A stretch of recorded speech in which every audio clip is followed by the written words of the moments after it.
যুবক ভাইদেরকে বলছি শুনেন, যারা ওয়াজের মাহফিলে, তাফসীরের মাহফিলে, মসজিদের মিম্বরে, সভা, সেমিনার, সিম্পোজিয়াম, কনফারেন্সে যারা ফেরকাবাজি করে উম্মতকে বিভক্ত করতে চায়, এদেরকে চিনে রাখুন, এরা হচ্ছে মুসলমানদের জাতীয় দুশমন।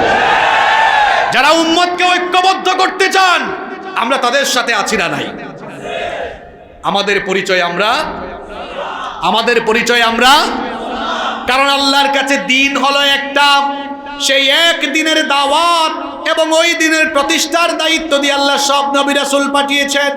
এজন্য আল্লাহ বলেছেন, শারা'a লাকুম মিনাদ-দীনি মা ওয়াসসা বিহি নূহান ওয়াল্লাযী আওহাইনা ইলাইকা ওয়া মা ওয়াসসাইনা বিহি ইব্রাহীমা ওয়া মূসা